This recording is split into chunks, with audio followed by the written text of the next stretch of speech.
തെക്കൻ ജില്ലകളിൽ മിൽമ ട്രേഡ് യൂണിയനുകൾ പ്രഖ്യാപിച്ച പണിമുടക്ക് തുടരുന്നു. മേഖലാ MD സ്ഥാനത്ത് നിന്ന് P. മുരളിയെ മാറ്റാതെ ചർച്ചയ്ക്കില്ല എന്നാണ് ട്രേഡ് യൂണിയനുകളുടെ നിലപാട്. സമരം പ്രഖ്യാപിച്ചതോടെ 4 ജില്ലകളിൽ മിൽമ പ്ലാന്റുകൾ പ്രവർത്തിക്കുന്നില്ല. ഡയറിയിലേക്കുള്ള പാൽ ശേഖരണവും വിതരണവും നിലച്ചു.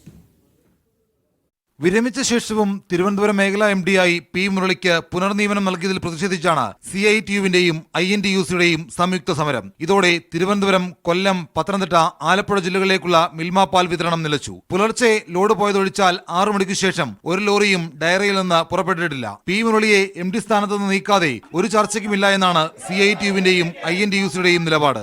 ചർച്ച രാവിലെ ചെയർമാൻ എന്നെ വിളിച്ചിരുന്നു, ഫെഡറേഷന്റെ ചെയർമാൻ. അപ്പോൾ ഞാൻ പറഞ്ഞു, ഇത് ഫെഡറേഷന്റെ ചെയർമാനോ മാനേജിംഗ് ഡയറക്ടറോ വിളിച്ചാൽ ചർച്ചയ്ക്ക് വരുന്നതൊക്കെ നമുക്ക് താല്പര്യമുള്ള വിഷയമാണ്. പക്ഷേ അവിടെ ഇത് പരിഹരിക്കപ്പെടണം. പരിഹരിക്കാൻ കഴിയുമോ എന്ന് പരിശോധിച്ചിട്ട് ആലോചിച്ചിട്ട് ചർച്ച വിളിക്കണം എന്ന് പറഞ്ഞു. അഴിമതിക്ക് കുടപിടിക്കാനാണ് P. മുരളിക്ക് പുനർനിയമനം നൽകിയെന്ന് CITU കുറ്റപ്പെടുത്തി.